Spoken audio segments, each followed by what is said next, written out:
Fala galera, Brainstorm Nerd Wesley aqui. Hoje nós vamos falar sobre o quadrinho da Script, O Cão da Encruzilhada, a biografia de Robert Johnson, o pai do blues. Robert Johnson foi simplesmente uma das figuras mais importantes da música do início do século XX. É considerado por muitos o pai do blues, teve suas músicas gravadas por bandas como Rolling Stones e também Eric Clapton. Ele ficou nesse esquecimento, nesse hiato, devido à cultura Vai lá, Nilo. Assisto.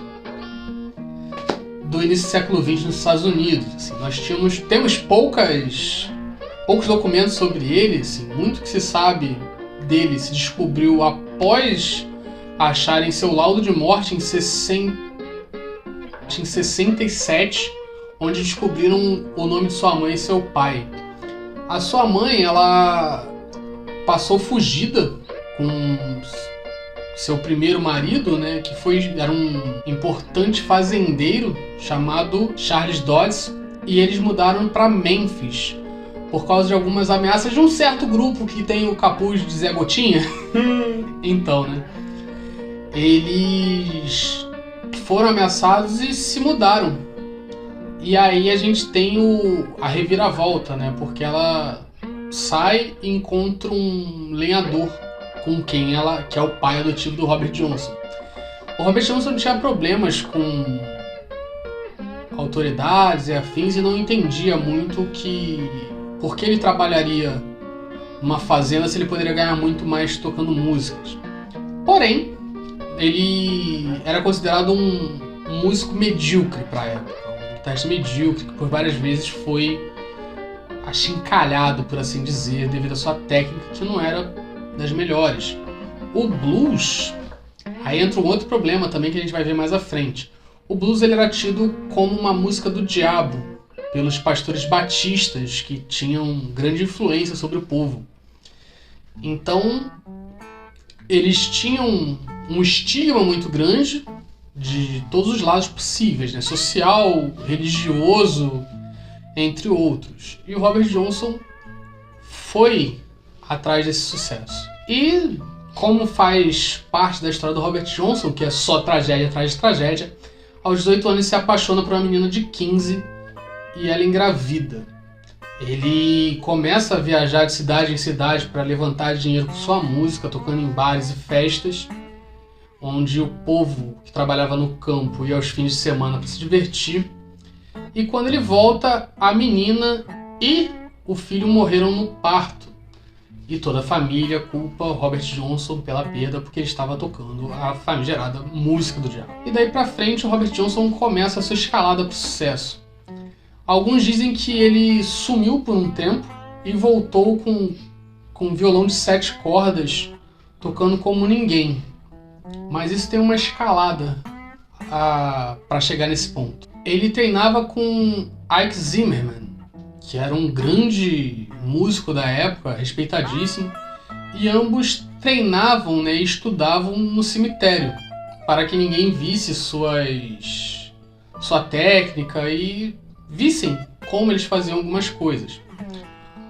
Isso acabou gerando um certo mito que o Robert Johnson teria vendido a alma em uma encruzilhada, que é muito abordado no quadrinho, nessa parte mística, e no documentário Um Diabo na Encruzilhada da Netflix. Ele começa a colocar referências da cultura e religião negra, né, em suas músicas, como o Voodoo.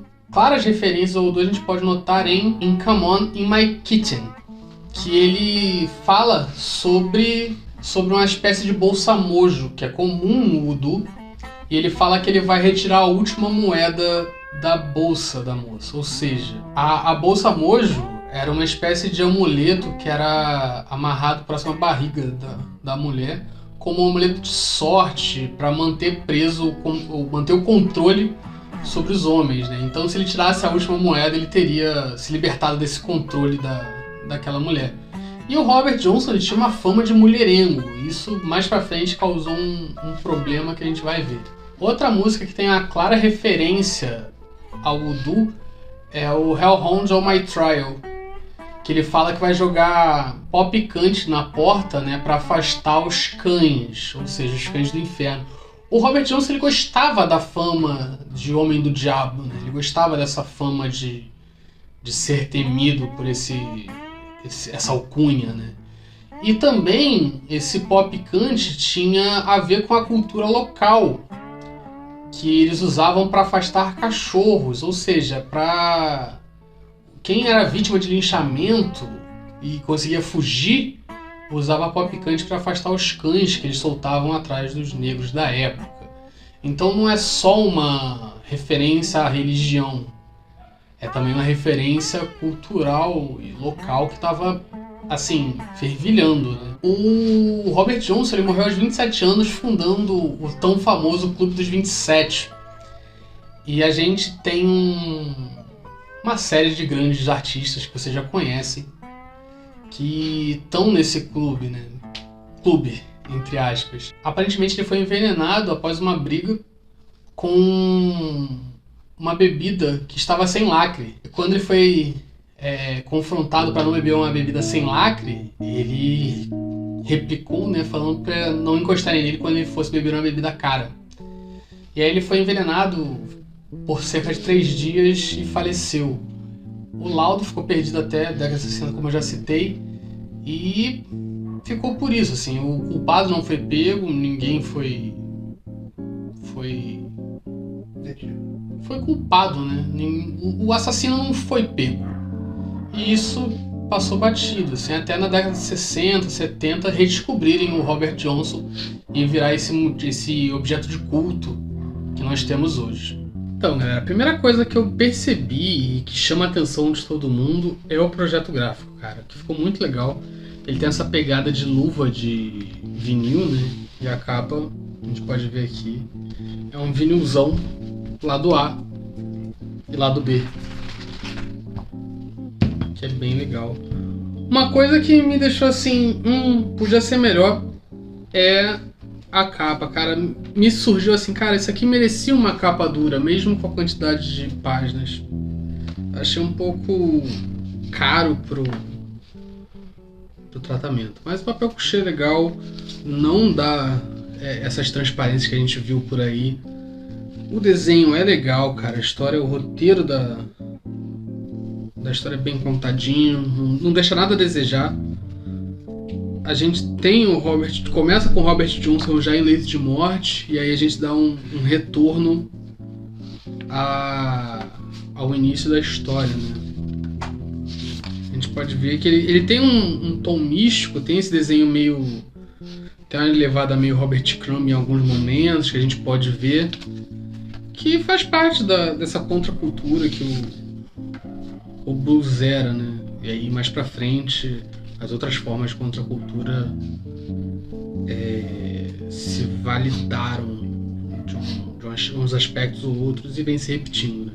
A gente tem quadros muito bons como esse de um aspecto negativo, e tem a figura do diabo, que é ímpar, é a única figura colorida na história, né?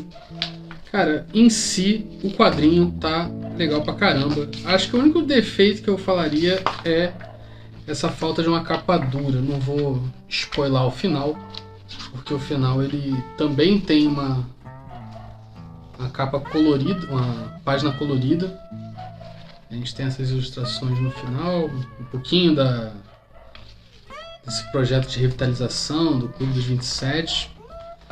Mas no geral, o quadrinho é bem legal, cara. Vale a pena. Tendo essa história de tragédia em tragédia do Robert Johnson em mente, a gente sabe que o Cão da Encruzilhada, ele não tem um caráter de ser historicamente correto. Ele apela para os elementos místicos, né, da história, e eu gosto disso.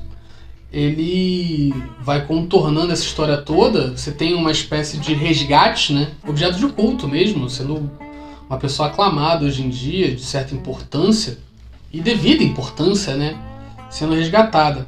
A gente tem uma história um tanto mais leve, com um final feliz, o que eu não curti tanto, porque distou um pouco da história real, né? Você criar os elementos fantásticos, achei incrível, talvez o desfecho pudesse ter tido um pouco mais dessa história sombria, né? Mas eles tentaram dar uma amenizada nessa história triste, o que eu acho legal, porque é uma obra que fala do seu tempo, é uma obra atual e de uma altíssima qualidade.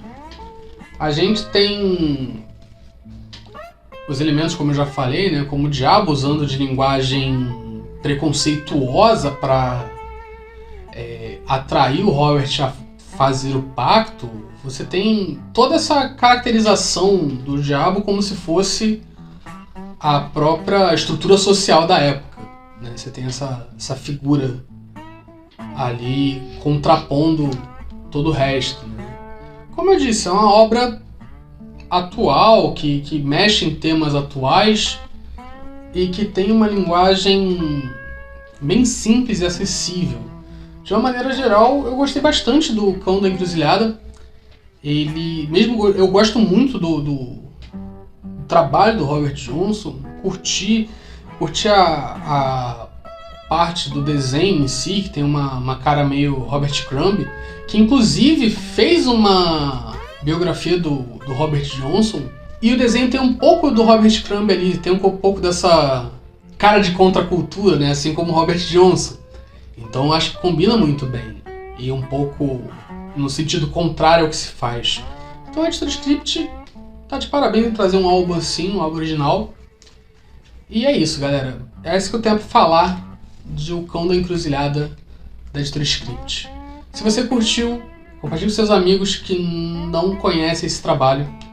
Curta esse vídeo e siga a gente nas outras redes sociais. No Instagram, lá na Roxinha tem live segunda, quarta e sexta.